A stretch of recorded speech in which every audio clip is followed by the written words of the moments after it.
This channel does not promote any violent, harmful, or illegal activities. All content provided by this channel is meant for an educational purpose only. দেখুন, নববর্ষের আগের দিন বাংলার একজন শান্তিকামী শান্তিপ্রিয় মানুষ এই ছবি দেখতে চান না, এটা হলফ করে বলতে পারি। তাই তো আপনারা একমত হবেন তো? মুর্শিদাবাদের অশান্তির আগুন এবার ছড়িয়ে পড়ল ভাঙড়েও। ভাঙড়ের সোনপুরে পুলিশের গাড়ি জ্বলছে, পাঁচটা বাইকে আগুন লাগিয়ে দেওয়া হয়েছে, ভেঙে ফেলা হয়েছে গাড়ির কাচ, উল্টে মুখ থুবড়ে পড়ে আছে পুলিশের গাড়ি। সেই পুলিশে অনাস্থা। ছবিতে দেখছেন, পুলিশও দাঁড়িয়ে দেখেছে নীরব দর্শকের মতো। প্রতিরোধ তো দূরের কথা, উল্টে কয়েকজন পুলিশকর্মী জখমও হয়েছেন। অশান্তির খবর পেয়ে তড়িঘড়ি ঘটনাস্থলে যান joint CP crime Rupesh Kumar.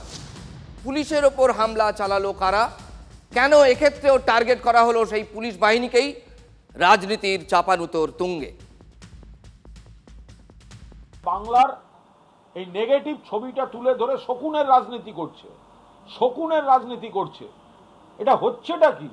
এবার আমি একটা কথা সাফ বলবো, কারা কারা হিংসার সাথে যুক্ত। আমি আইএসএফ, তৃণমূল, বিজেপি, কংগ্রেস বুঝি না। কেউ আইন হাতে তুলে নেবে, তাকেই মাথায় লিয়ে ঘোরাতে নয়। ওই ভদ্রলোক কোথায়? সে জনৈক অভিষেক ব্যানার্জি, যিনি বলেছিলেন এখানে গুলি মারবেন কেউ পুলিশের গাড়িতে আগুন লাগালে, কোথায় আমাদের সম্মানীয় সাংসদ ডায়মন্ড হারবার? উনি কি দেখতে পাচ্ছেন না? নাকি এখানে সংখ্যালঘু বলে, জিহাদি বলে সেগুলো অ্যালাউড? তৃণমূলের লোকজন ঢুকে যখন পুলিশ লাঠিফাটি চার্জ করেছে, কাঁদুনে গ্যাস যখন চেয়েছে, সেই সুযোগে পুলিশের গাড়িতেও আগুন লাগিয়ে দিয়েছে। সরকারি সম্পত্তি আমাদের টাকায়, আমাদের করের টাকায় হয়েছে, এটা টিএমসির পয়সায় হয়নি, ঠিক আছে না?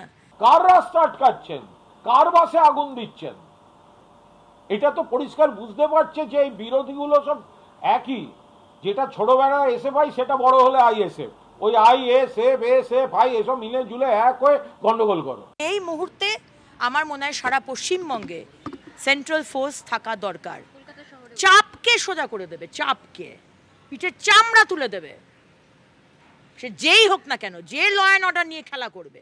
সম্পূর্ণ নওশাদ সিদ্দিকীর মদতে এখানে দুজন সমাজবিরোধী, একজন কারিমুল, একজন ওহিদুল, যাদের নামে 20, 25টা 30টা করে মার্ডার কেস থেকে শুরু করে বিভিন্ন কেসে যারা অভিযুক্ত, তাদের নেতৃত্বে এই ঘটনা সোনপুরে ঘটেছে। আমরা তীব্র নিন্দা করছি। ভাঙড়ের গন্ডগোলটা কারা পাকালো, কারা পুলিশের ওপর চড়াও হলো?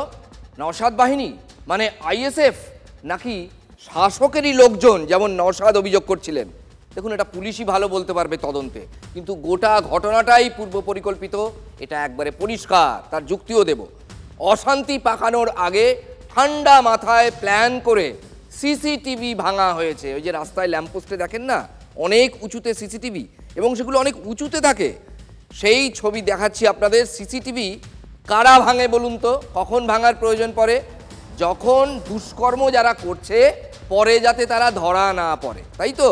এই কারণেই লোকে যারা দুষ্কর্ম করে মুখে পেট্টি বাঁধে, কালো কাপড় বেঁধে নেয়, রুমাল দিয়ে মুখ বাঁধে, সিসিটিভি ভাঙে। অর্থাৎ অপরাধীরা জানতো যে যে কাজটা করব তার আগে গুছিয়ে করব। মুর্শিদাবাদের সুতি বলুন কিংবা ধুলিয়ান, সেখানেও কিন্তু একইভাবে সিসিটিভি ভাঙা হয়েছিল। মানে ছকটা এক। এবার আমাদের প্রশ্ন, মাথাটাও কি এক? কেউ কি ঠান্ডা ঘরে বসে, কেউ বা কারা, একের বেশিও হতে পারেন, একও হতে পারেন, তারা কি ঠান্ডা ঘরে বসে অশান্তির ব্লুপ্রিন্ট তৈরি করছেন এই নববর্ষের দোরগোড়ায়? রাজনীতির নোংরা খেলা চলছে। দেখুন, ভাঙড়ে আজ সকাল থেকেই উত্তেজনা ছিল, ব্যাপক উত্তেজনা ছিল। এমনিতেই ভাঙড় ভোটের সময় কি হয় আপনাদের আর বলে আলাদা করে ব্যাখ্যা করা নিষ্প্রয়োজন। সেই ভাঙড় এই অসময়ে, এখন তো কোনো ভোট নেই, আবার অশান্ত হয়ে উঠল। ওয়াকফ আইনের বিরোধিতায় কলকাতার রামলীলা ময়দানে প্রতিবাদ কর্মসূচি ডেকেছিলেন নওশাদ সিদ্দিকী। তাঁর যারা কর্মী সমর্থক, তারা সবাই ম্যাটাডোর গাড়িতে করে আসছিলেন এই বাসন্তী হাইওয়ে এবং অন্য যে রাস্তা দিয়ে আসা যায়। কিন্তু আইএসএফের সেই কর্মসূচিতে বাধা দেয় পুলিশ। বাসন্তী হাইওয়ের ওপর বৈরামপুরের কাছে তাদের গাড়ি আটকায় পুলিশ। যে গাড়িতে ছিলেন ভাঙড়, মিনাখা এবং সন্দেশখালীর আইএসএফ কর্মী সমর্থকেরা, এটাই অভিযোগ। বাধা পেয়ে তারা ক্ষোভে ফেটে পড়েন, গার্ডরেল ভাঙার চেষ্টা করেন তারা, অর্থাৎ আইএসএফের কর্মী সমর্থকরা। এক প্রস্থ ধস্তাধস্তির পর অবরোধ শুরু হয়ে যায়। আইএসএফ কর্মীরা অবরোধে নামেন এবং রাস্তা আটকে যায়। বাসন্তী হাইওয়েতে ব্যাপক যানজট তৈরি হয়, জ্যাম তৈরি হয়। পুলিশ মাইকিং করে অবরোধ তুলতে বললেও বিক্ষোভকারীরা ওঠেননি, উল্টে পরিস্থিতি আরও গরম হয়ে যায়। একটা পর্যায়ে গিয়ে পুলিশ লাঠিচার্জ করে।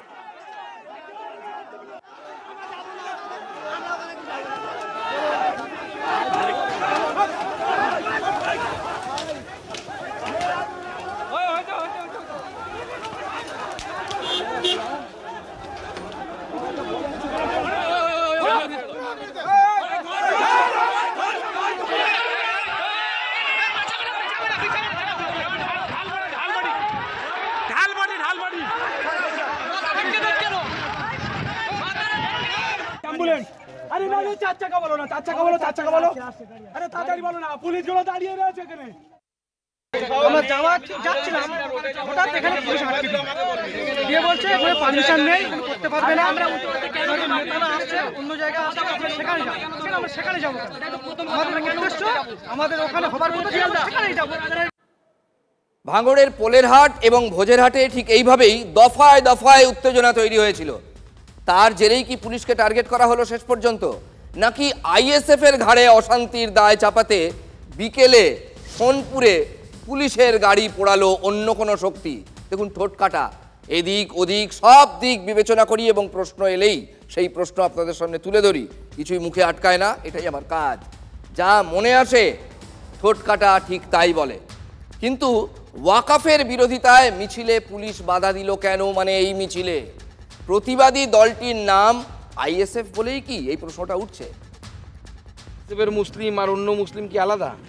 দুই ভাগ হয়ে গেল নাকি মুসলিমদের মধ্যে? আবার আইএসএফকে আপনারা লাঠিচার্জ করতে পারছেন, বা আইএসএফের মিছিলে থাকা মুসলিমদের আপনারা লাঠিচার্জ করতে পারছেন আইন শৃঙ্খলার নামে, অন্য দুষ্কৃতীদেরকে কেন করতে পারছেন? এটা কি মমতা ব্যানার্জি কথা বলি আটকালেন?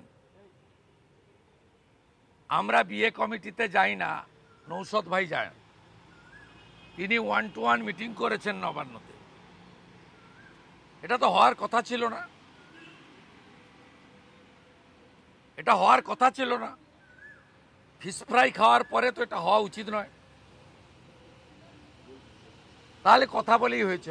ওয়াকফ তো এখানে মুখ্যমন্ত্রী বলে দিয়েছেন যে এখানে ওয়াকফ ইমপ্লিমেন্ট হবে না। তাহলে যারা নাটক করছেন তারা কেন করছেন? কেন আমাদের এখানে মানুষের অসুবিধা করছেন?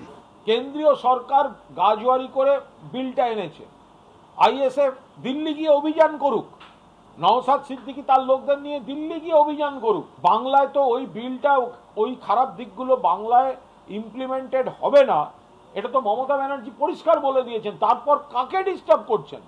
থেকে ভালো হচ্ছে যে সবাই মিলে ডাক দিন না দিল্লি যাবার, যেখানে ওয়াকফ বিলটা প্রয়োগ হয়েছে, যে রাজ্যগুলোয় প্রয়োগ হবে সেখানে প্রোটেস্ট করা উচিত।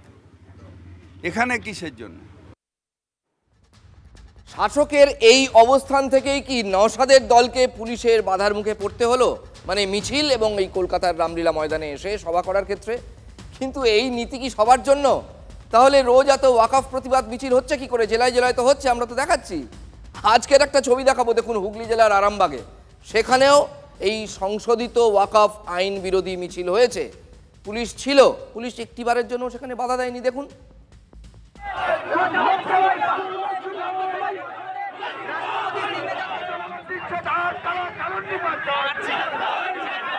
আপনারা সকলেই জানেন সারা ভারতবর্ষব্যাপী যে ওয়াকফ অ্যামেন্ডমেন্ট বিলের বিরুদ্ধে আন্দোলন চলছে। আজকের সেই আন্দোলন গণতান্ত্রিক পদ্ধতিতে আমরা আরামবাগ নাগরিক সমাজ হরিণখোলা থেকে মায়াপুর পর্যন্ত এই আন্দোলন করছি এবং তারই মিছিল শান্তিপূর্ণ।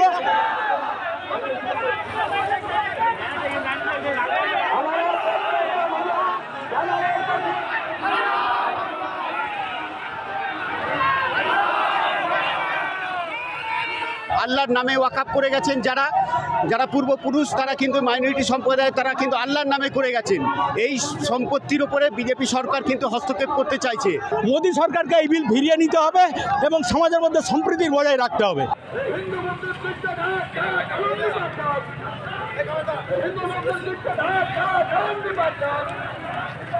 পশ্চিমবাংলায় এক শ্রেণীর মানুষ মানে সাম্প্রদায়িকতা উস্কানি দিয়ে মানে পশ্চিমবাংলায় ঝামেলা লাগানোর চেষ্টা করছে, হিন্দু মুসলমান ঝগড়া লাগানোর চেষ্টা করছে। কিন্তু আমরা এই মিছিল থেকে বার্তা দিতে চাই যে আমরা হিন্দু মুসলমান ভাই ভাই, কেউ কোনো রকম কোনো মানে দুষ্কৃতির প্ররোচনায় পা দেবেন না। আমাদের আন্দোলন শান্তি শৃঙ্খলাভাবে চলবে। আমরা ওয়াকফ সংশোধনী বিল মানছি না, মানব না।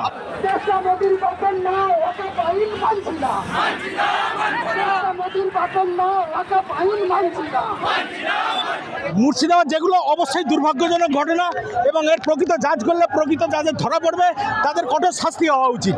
মুসলমান জাতি কোনোদিন উচ্ছৃঙ্খল হতে পারে না, তার মধ্যে কিছু সাম্প্রদায়িক RSS এর লোক ঢুকে গিয়ে এইগুলো নোংরামি করছে। আমরা শান্তি শৃঙ্খলা বজায় রেখে আন্দোলন করব, আমাদের ওয়াকফ সম্পত্তিকে আমরা বাঁচাবো। একেবারে শেষে যার কথা শুনছিলেন তার নাম জানেন? শাহ মোহাম্মদ রফিক, তৃণমূলের আরামবাগ ব্লক সহসভাপতি। প্রতিবাদে শাসক মিশে আছে বলেই কি এই মিছিলে ছাড়? তারাও তো বলছেন যে তারা ওয়াকফ সংশোধিত আইনের বিরোধিতায় এই মিছিল করছেন, তাহলে এক্ষেত্রে ছাড় কেন? তাদেরও তো নিশ্চয়ই পুলিশ পারমিশন নিতে হয়েছে। শাসকের মুখপাত্ররা কি দলের নেতাকর্মীদেরও বলবেন দিল্লিতে গিয়ে মিছিল করুন, বাংলায় নয়? দুটি মিছিলে দুই নীতি কেন হতে যাবে প্রশাসনের? ভাঙচুর করলে সব জায়গাতেই আমরা প্রতিবাদ করব দায়িত্বশীল সংবাদ মাধ্যম হিসেবে, কিন্তু প্রশ্নটা হচ্ছে একটা মিছিল হতে দিচ্ছেন আর একটা মিছিল হতে দিচ্ছেন না, ফলে তো এইখানেই একটা অদ্ভুত ধরনের কোথাও একটা দুমুখ নীতি তৈরি হয়ে যাচ্ছে, যেটা নিয়ে আপনারা সমালোচিত হবেন সম্ভবত। আগামীকাল নববর্ষ, আর আজ ধর্নায় বসতে দিল্লি রওনা দিলেন চাকরি হারানো কয়েকজন শিক্ষক। নিয়োগ দুর্নীতি নিয়ে গান বাঁধলেন রায়গঞ্জের কাশিবাটি এলাকার বছর ৭৩-এর বাউল শিল্পী তরণী মোহন বিশ্বাস।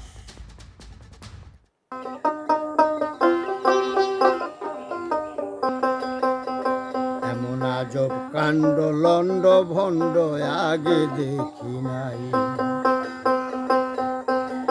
আজব কাণ্ড লন্ড ভণ্ড আগে দেখি নাই।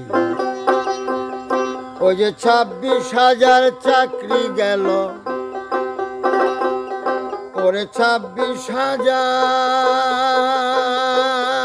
কেউ ছোট শিশু সন্তান, কেউ বা বৃদ্ধ বাবা মা, যাদেরকে নিয়ে আসলে পরিবারকে নিয়ে নববর্ষ পালন করা উচিত, তাদেরকে ছেড়ে বাসে রওনা হতে হচ্ছে। আজকে যারা দুর্নীতি করলো তাদের আজকে কিছুই হলো না, আজকে তাদের জন্য আমরা ভুগছি। আজকে নববর্ষের দিন আমার ছোট ছেলেও আছে, আমার পরিবারকে, আমার ছোট ছেলেকে রেখে আজকে দিল্লির জন্য রওনা দিচ্ছি। ওই তৃণমূলের দালালরা যাচ্ছে, তাদের পুরো রাইট আছে, গণতান্ত্রিক আমাদের দেশ, সেখানে প্রতিবাদ করার অধিকার আছে। জিজ্ঞেস করেছে মা কোথায় যাচ্ছ? হ্যাঁ, জিজ্ঞাসা করেছে যে মামা তুমি কোথায় যাচ্ছ, কিন্তু দেখলাম ছেলেকে রেখেই যাই, কারণ আজকে যা অন্যায় হচ্ছে আমাদের সাথে সেটার বিচার পেতে গেলে আমাদেরকে আন্দোলন করতে হবে। ওই মেহবুব বলে ছেলেটা নিয়ে যাচ্ছে তো, যে মমতা ব্যানার্জির বন্দনা করছিল। আজকে অনারেবল সুপ্রিম কোর্ট তারা দেখুক, যেভাবে হোক একটা সলিউশন বের করা হোক। এর আগে যখন হ্যাপি নিউ ইয়ার গেল তখন কিন্তু আমরা এইখানে কাটিয়েছি, আমাদের নিউ ইয়ার কিন্তু হ্যাপি ছিল না। সেই রকমভাবে কদিন আগে ঈদের আনন্দ কাটতে না কাটতেই হয়তো ঈদের আনন্দ একটুখানি খুশি হতে যাব, ঠিক সেই মুহূর্তেই আবার সুপ্রিম কোর্টের এই ভয়াবহ বিপর্যয়পূর্ণ রায়। আর আজকে নববর্ষের দিনে পরিবার থেকে দূরে, জানি না আদৌ সফলতা পাবো কিনা, কিন্তু আমাদের লড়াই করতেই হবে। ও সব ড্রামাবাজি জানা আছে, ও দিল্লি পুলিশ আছে, লাঠির সাইজ ৮ ফুট। মোদ্দা কথা, তাদের চাকরি গিয়েছে এবং সেই চাকরি যায় রায়টার সঙ্গে আমরা দ্বিমত পোষণ করছি। তো তারা যদি নজর কাড়ার জন্য দিল্লিতে যান, তো তাদের যাওয়ার অধিকার আছে। জবরদখল ছোট্ট একটা শব্দ, কিন্তু নিঃসন্দেহে বড় ভয়ঙ্কর এই শব্দ, এবং তার চেয়েও ভয়ঙ্কর হলো বাংলায় জবরদখলের ছড়াছড়ি। এ রাজ্যে এমনিতেই বিতর্কের ভান্ডার কখনো ফুরোয় না, তার ওপর যদি আবার জবরদখলও ঢুকে পড়ে তাহলে কি হয় অনেকবার আপনারা দেখেছেন। আজকে একটা নতুন ঘটনা দেখাবো নববর্ষের আগে নবদ্বীপে কেমন তুলকালাম। তবে সবার আগে ছবিটা দেখুন। এই যে কুরুক্ষেত্র কাণ্ড দেখছেন, সব কিন্তু খেলা নিয়ে, মানে খেলার মাঠ নিয়ে। সেই মাঠ দখলের অভিযোগ ঘিরে দুপক্ষের মধ্যে ঝামেলা অনেক দিন ধরেই চলছিল। এই দিন সেই ঝামেলার আগুনে একেবারে ঘি পড়ে যায়। কানাইনগর বটতলা এলাকায় খেলার মাঠ দখলের চেষ্টার অভিযুক্ত একজন নয়, একাধিক প্রমোটার। বুঝতেই পারছেন তারা ঢুকে পড়লে কি হয় এলাকায়। কলকাতাতেও কিছুদিন আগে হয়েছিল এই কাকুরগাছি এলাকায় হয়েছিল এরকম একটা অভিযোগ। তাদের দলবলই এদিন মাঠে নামে বলে স্থানীয়দের দাবি, এবং সেটা খালি হাতে নয়। মারধর করে এবং কি দুর্গাপুর জিতকুবতা ওখান থেকে মস্তান নিয়ে এসছে যে আমাদের গুলি করে মারা হলো। একটা বন্দুক ছিল আর এক ব্যাগ হাতে বোমা আছে একজনের হাতে, আর লাঠি আমরা সব জোগাড় করে এসেছে, সকল নিয়ে এসেছে, আর আমরা শুধু জিতকুবতা থেকে জুব্বর বলে ও প্রমোটারি ব্যবসা করে, ওরই কাজ হচ্ছে যেখানে জমি থাকবে জবরদস্তি দখল করা। অভিযোগ শুনলেন সাধারণ মানুষের, খালি জমি নাকি কিছুতেই সহ্য করতে পারেন না এই প্রমোটাররা, চোখে পড়লেই হাত পড়ে যায়। এই খেলার মাঠের ক্ষেত্রেও সেই এক কেস। একদিকে প্রমোটারের গ্যাং, আর একদিকে এলাকার মানুষ। ঝামেলার জল এদিন গড়িয়েছে অনেক দূর। মাঠে থাকা গোলপোস্ট, পিলার এসব তুলে ফেলার চেষ্টা হয়েছে। স্থানীয়রা বাধা দিতে এলে মারধরের অভিযোগ। পুলিশ এলেও উত্তেজনা কমেনি, বরং পরিস্থিতি সামলাতে শেষে হাতে লাঠি নিতে হয় পুলিশকে এবং লাঠি চার্জও করতে হয়। বিরাট পুলিশ বাহিনী এলাকায় পৌঁছেছিল, তাদেরও হিমশিম খেতে হয়েছে এলাকা সামাল দিতে, পরিস্থিতি সামাল দিতে। ওই প্রমোটারদের এত দাপট, তাদের দলবল এবং অনুগামীদের বাগে আনাই দায়। এই গৌর ঘোষ, রণমিত্র আর জুব্বর শেখের কাছে যদি অরিজিনাল কাগজপত্র থেকে থাকে কোর্টকে শো করুক, আমরা জায়গাটা ছেড়ে দেবো। ওরা শো না করতে পারায় কৃষ্ণনগর কোর্ট থেকে আমাদের নোটিশ দিয়েছে যে আপনারা খেলা করতে পারবেন। কোনো পেপারস নেই, যে জমির যে মেন মালিক সে মালিকটাই নেই, কিন্তু কিছু কিছু প্রমোটার আছে তারা জবরদস্তি লোক নিয়ে এসে একটা লোক। এই দখলদারির বারবারন্ত যে কোন পর্যায়ে পৌঁছেছে কি বলবো। নবদ্বীপের হাল দেখলেন, তবে এবার আরও অনেক কিছু আপনাদের দেখাবো। দুর্গাপুর, সেখানে মাঠঘাট নয়, একেবারে সরকারি যাত্রী প্রতীক্ষালয়, ওয়েটিং রুম থাকে না বাস স্টপে, সেটাই বেহাত হয়ে গেছে। ভাবতে পারেন বড় করে বোর্ড রয়েছে ওয়েটিং রুম, সাংসদের বানিয়ে দেওয়া, কিন্তু কোথায় কি বাস্তব হলো যাত্রীদের বসার যোগ নেই সেখানে। ঠিক পাশেই রয়েছে একটা মিষ্টির দোকান, খুব শক্তিশালী সেই মিষ্টির দোকান মালিক, দেখাবো। তারা মিষ্টি তৈরি করে সেখানে তাদের জিনিসপত্র রাখছে এবং মিষ্টি করে মনের মাধুরী মিশিয়ে এই সরকারি জায়গাটা নিজের ভেবে দিব্যি ব্যবহার করছে। বাস স্ট্যান্ডটাকে তো মিষ্টির দোকান করে দিয়েছে, কেন মিষ্টি দোকানটা? ওই তো ওখানে লোক খাচ্ছে, জিনিস রেখেছে, পাবলিক দিকে কাজে যায়নি। মিষ্টি যে রাখা আছে, মিষ্টি রেখেছে, আজকে কালকে নববর্ষ আছে, ঘন্টার দিকে কাজ আছে, সেটা পরিষ্কার হয়ে যাবে। বাহ, খাসা যুক্তি। একটা প্রবাদ হয় জানেন তো, খলিফা লোক মশাই আপনি। কাল নববর্ষ বলে আজ নাকি একটু ব্যবহার করছেন, সাধারণ মানুষের ওপর চাপিয়ে দিচ্ছেন তো, কিন্তু বিষয়টা যে একদিনের নয় এটা কিন্তু এলাকার মানুষই বলে দিচ্ছেন। কাজে কাজ কিছু হয়নি, এলাকাবাসী প্রতিবাদ অনেকবার করেছে, পুলিশ কেস হয়েছে, অনেক কিছু হয়েছে, তারপর কোনো কাজে কাজ। বাস স্ট্যান্ডের মতো হয় ভালো বলো, বহুবার হয়েছে, এটা নিয়ে প্রেস মিডিয়া হলো, একবার ভাঙচুর হলো, মারপিট হলো। স্থানীয় বাসিন্দারা পর্দা ফাঁস করে দিয়েছেন, তারপরেও মিষ্টির দোকানের মালিক কিন্তু দমতে নারাজ। প্রশ্নের মুখে পড়েও তিনি বেপরোয়া। কত যুক্তি আছে তার কাছে। পরিষ্কার কোন বাস স্ট্যান্ডে দেখাবেন চলুন তোমার সঙ্গে। দুর্গাপুর যখন বাস স্ট্যান্ডে যারা পরিষ্কার কোন বাস স্ট্যান্ডে আপনি যা করেছেন আপনি পরিষ্কার করেন বললে আপনি মিষ্টি রাখছেন, তবে একটু এই ইউজ করি খরচাটা কেটে ওঠা আর আমি একটু ব্যবহার করতে চাই, একবেলা কয়েক ঘন্টা 2-3 ঘন্টা যদি ব্যবহার করলে কি আছে। আরে আমাদের এর বোধবুদ্ধি নিয়ে প্রশ্ন তুলতে ইচ্ছে করছে। একজন ম্যাচিওর মানুষ, তার কোনো বোধবুদ্ধি নেই, সরকারি জায়গা কাকে বলে, বাস স্টপ, ওয়েটিং রুম কাকে বলে, উনি তর্ক করে যাচ্ছেন। ভেবে দেখুন, গলা চড়িয়ে ইনি পাল্টা প্রশ্ন করছেন, ব্যবহার করলে কি হয়েছে, উনি কি কিনে নিয়েছেন এই জায়গা, এসব তার যুক্তি। সরকারি নথি অন্তত সে কথা বলে না। তার মানে এখনও এই জায়গাটা যাত্রী প্রতীক্ষালয়, বাস ধরতে এসে সেখানে যাত্রীদের বসার কথা, অপেক্ষা করার কথা, কিন্তু তার বদলে কি হচ্ছে, বড় বড় মিষ্টির হাঁড়ি করা সব উনি ডাঁই করে রেখেছেন, বড় বড় পেটি আপনাদের দেখালাম সেখানে রাখা আছে। তারপরেও মিষ্টি হাতে ক্রেতাদের বসিয়ে দেওয়া হচ্ছে সেখানেই। দোকানদার ইনসিস্ট করছে বলেই তো সেখানে গিয়ে লোকজন বসছে। আর মিষ্টির দোকানের মালিকের ভাবখানা এমন যেন তার নিজস্ব সম্পত্তি এটা। এত সাহস যে বেআইনি কাজ করেও তিনি দিব্যি গলা তুলে গলা চড়িয়ে কথা বলছেন, কাউকে পরোয়াই করেন না। এডিডিএ কাউন্সিল জানেন না, মেয়র জানেন না, পুলিশ জানে না। তা সারা দুর্গাপুরে ব্যতিক্রম কিছু নয়, যেটা মিস্টার করছেন। দেখুন তোলা নিচ্ছে, কেউ কাটমানি নিচ্ছে ওখান থেকে, কোন নেতা যুক্ত আছে, কোন কাউন্সিলর যুক্ত আছে, এক্স কাউন্সিলররা, এটা বলার কি আছে।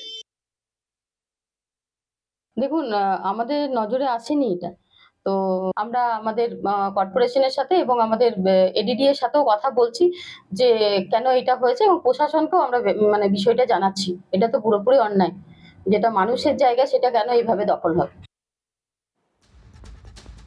দেখুন, এই দখলদারি হটানো নিয়ে কিছুদিন আগে কলকাতা এবং আশপাশে অনেক মফস্বল শহরেও কিন্তু তুলকালাম শুরু হয়ে গিয়েছিল।